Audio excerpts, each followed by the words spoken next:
Hola, ¿qué tal? ¿Cómo están? Bienvenidos. Mi nombre es Saúl López Santizo. Estoy en esta hora listo para presentarles una interesante reflexión en Hechos capítulo número 4 del 1 en adelante.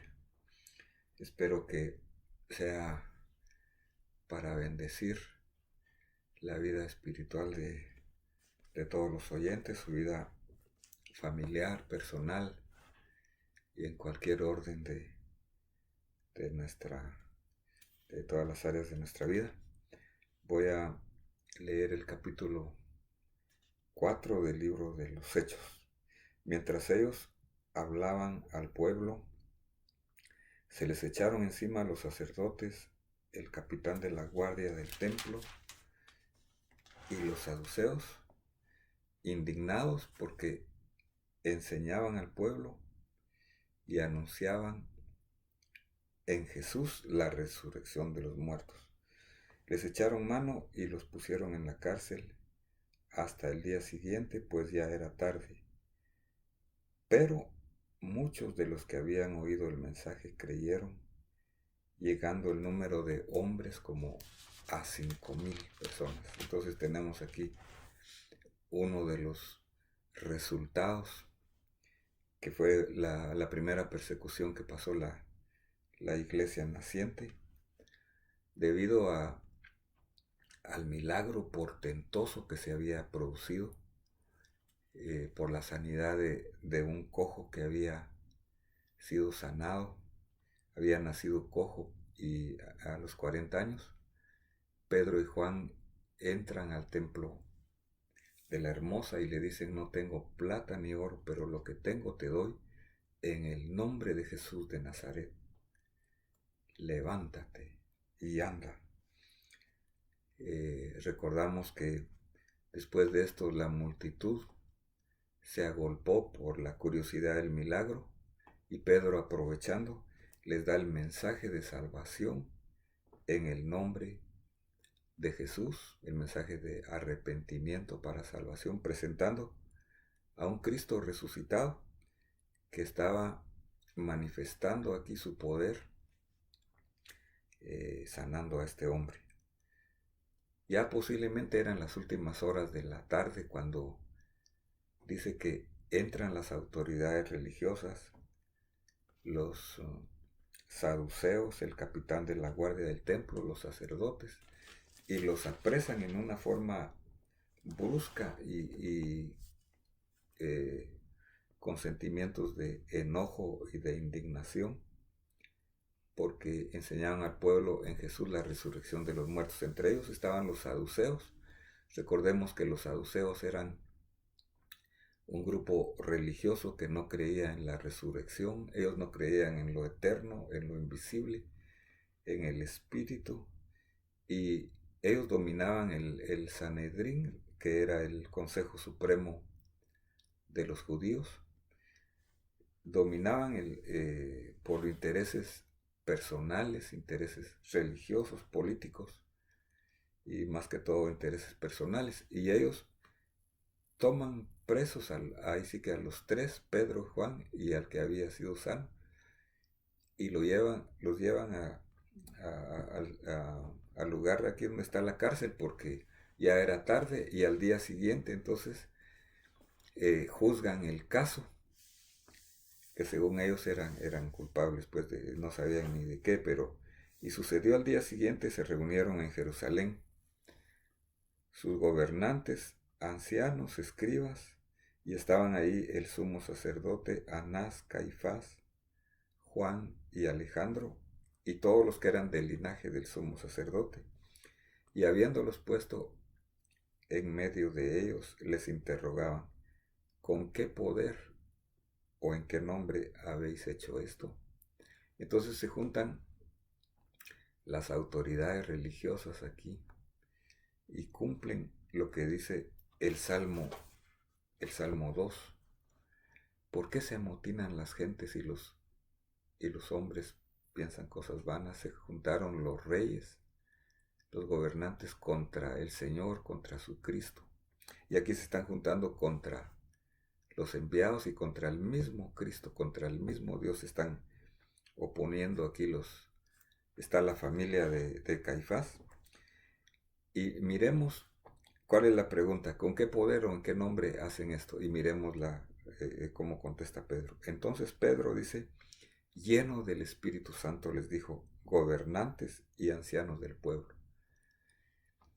Jesús les había dicho, cuando os presentéis ante los tribunales, el Espíritu Santo les va a dar la palabra adecuada para decir. Entonces aquí la mejor forma de responder ante cualquier persecución, ante cualquier situación difícil, es lleno del Espíritu Santo.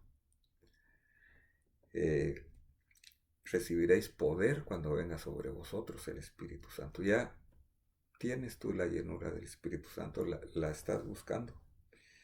Y dice entonces, en una forma educada, gobernantes y ancianos del pueblo.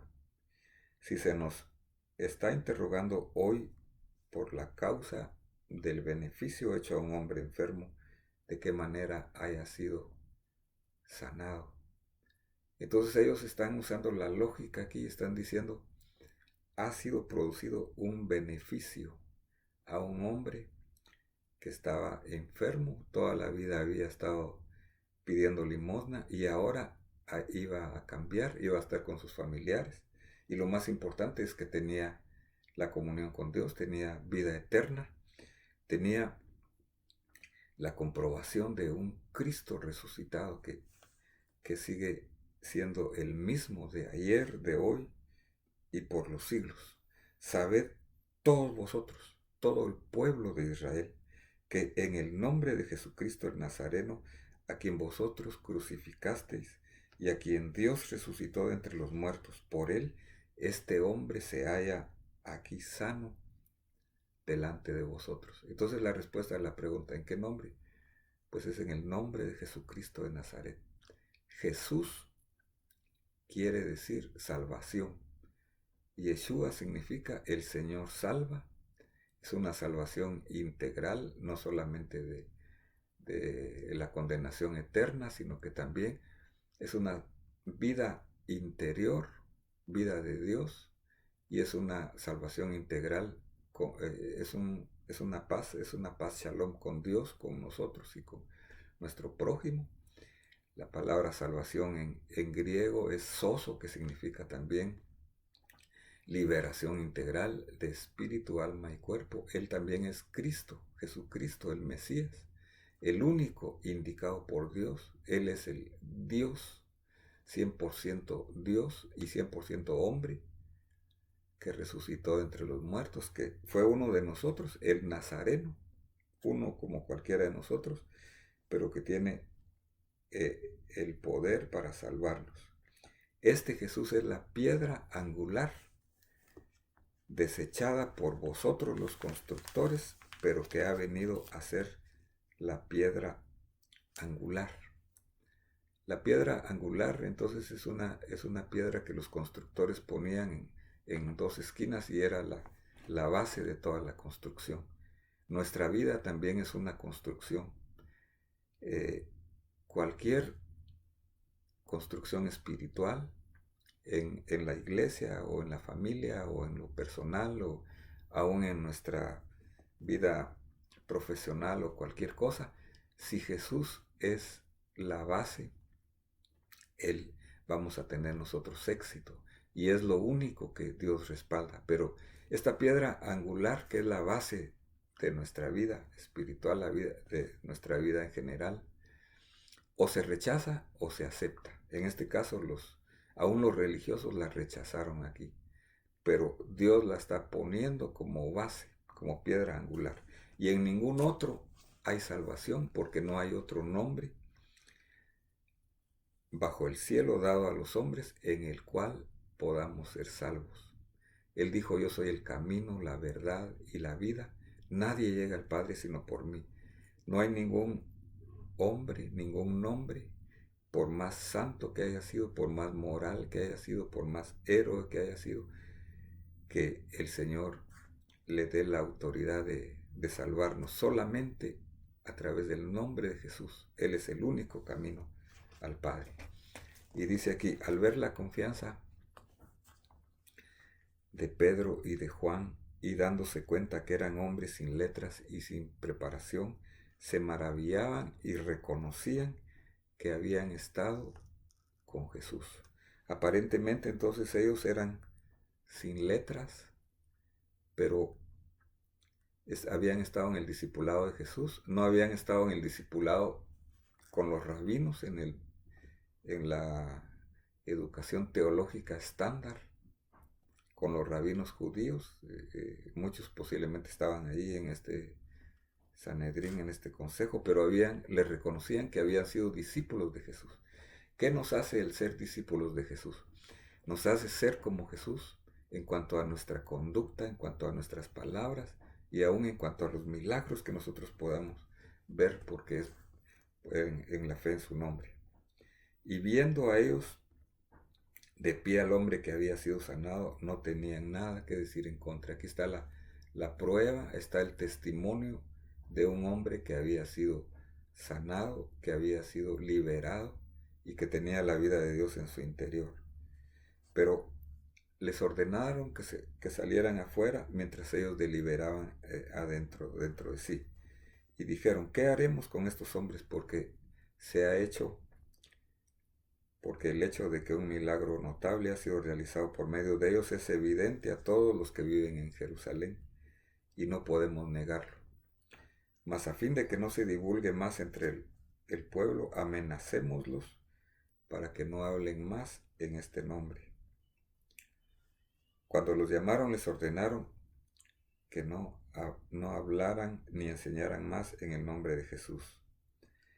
Mas respondiendo Pedro y Juan les dijeron, vosotros mismos juzgad si es justo delante de Dios obedecer a vosotros antes de los hombres, antes que a Dios. Si es justo obedecer a Dios, si es justo obedecer a vosotros antes que a Dios. Porque nosotros no podemos dejar de decir lo que hemos visto y oído. Entonces, dos cosas deja claro el apóstol Pedro aquí.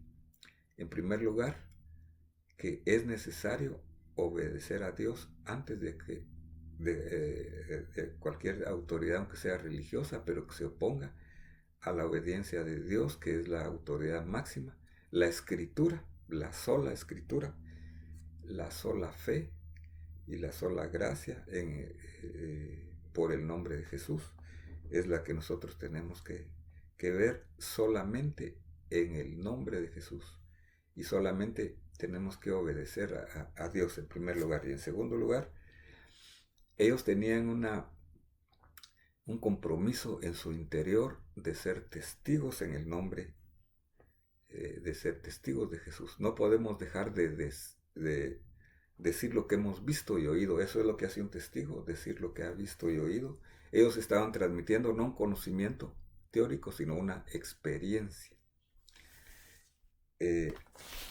Ya para terminar, solo quiero decir que para nosotros lo mismo también es necesario obedecer a Dios y a su palabra, que es la autoridad principal, antes que a los hombres, antes de cualquier autoridad, aunque sea religiosa.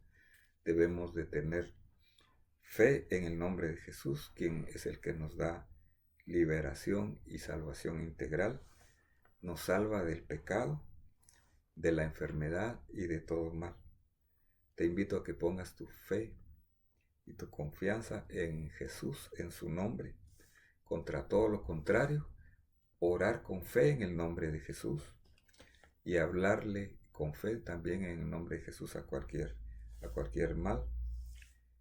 De acuerdo, si oramos de acuerdo, nosotros también podemos recibir, porque no hay nada imposible para con Dios.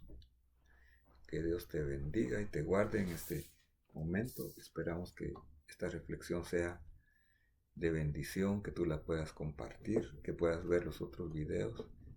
Y si no te has inscrito, te invitamos a que te puedas inscribir al canal haciéndole un clic a la campanita de notificaciones. Amén.